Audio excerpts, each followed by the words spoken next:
go. Get into practice, ladies.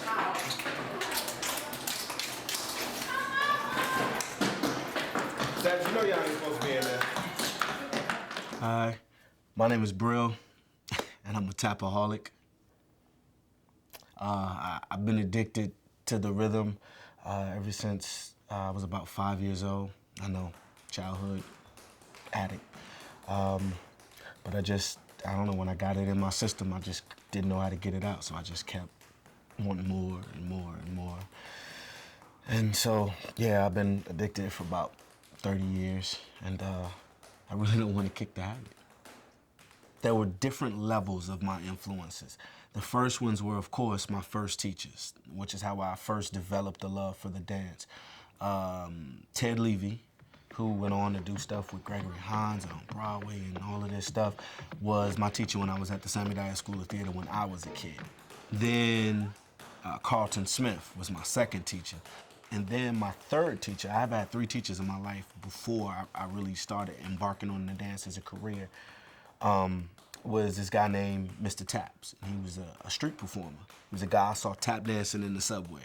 He also was the teacher that introduced me to footage. And the first tap dance I ever saw was Fred Astaire.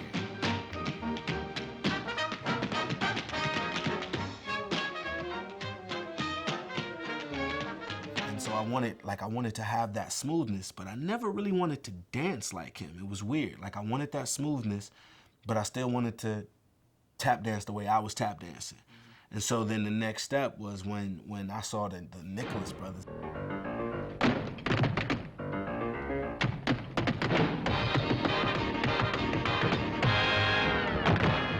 And the Four Step Brothers.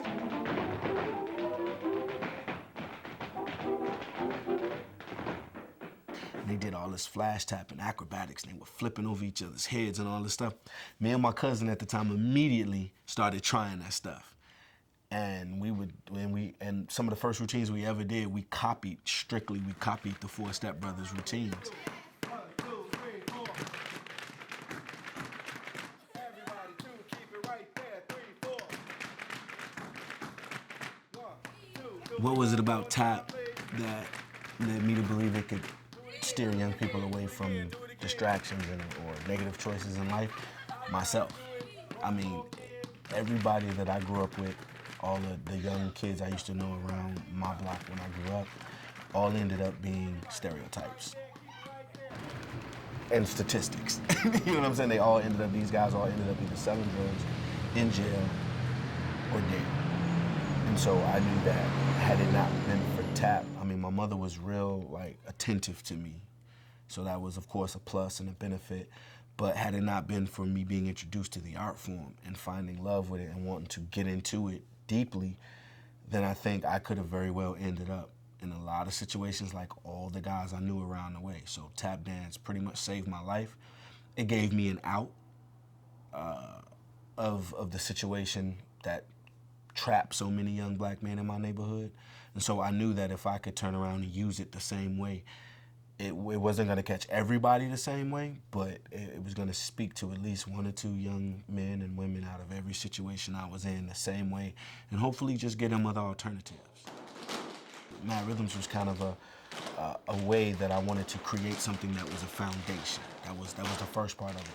And then the second part of it was, when I was on tour, every time I would talk to my mom, she would tell me that my little brother was starting to get into some trouble and maybe run with the wrong crowd, or he didn't come in last night, or I don't know where he is, or he's not calling.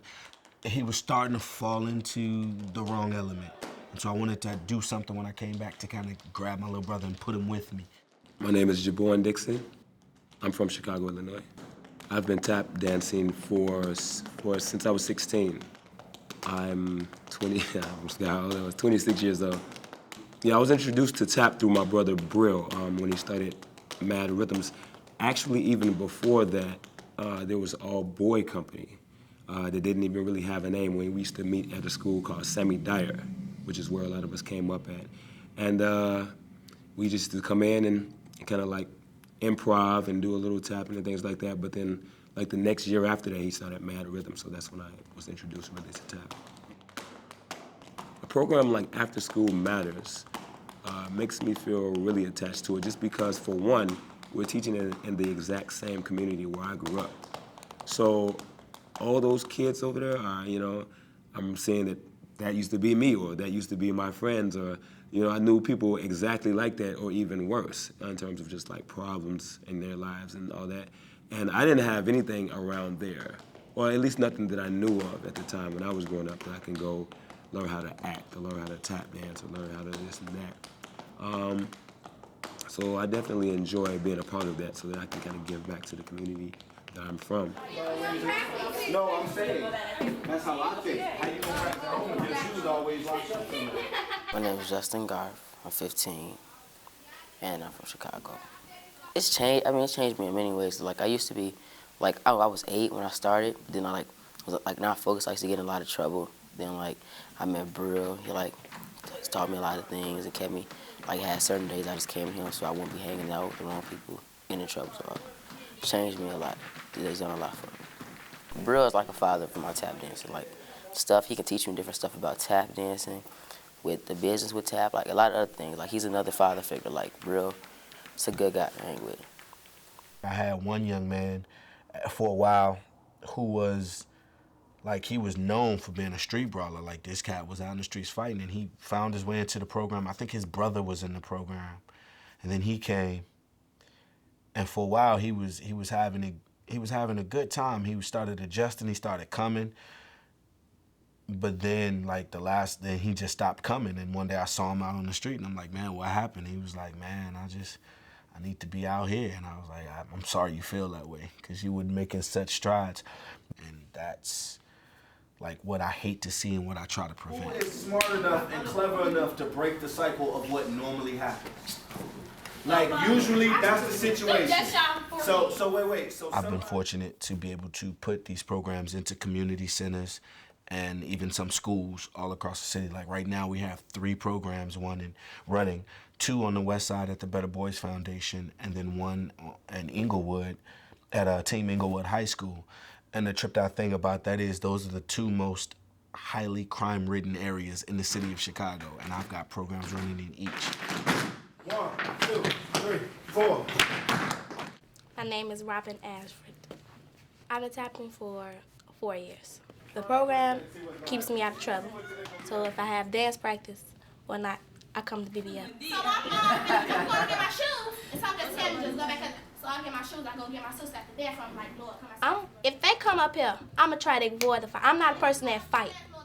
But if I have to fight and somebody keep picking with me, saying things to me, then I'm going to have to fight. If Bril wasn't here, I think we would have fought. We all would have got locked up. Or something would have happened to one of us. So I feel like Mr. Barrett saved us. Saved them. Them specifically? Us too. Who exactly do I want M.A.D.D Rhythms to touch? The little dude in the hood, just like me.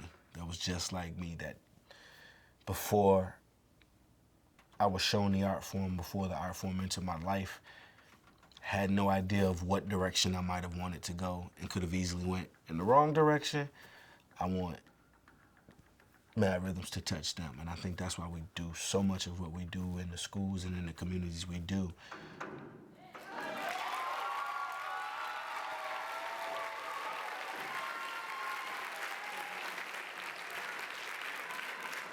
M.A.D.D Rhythms, making a difference dancing rhythms.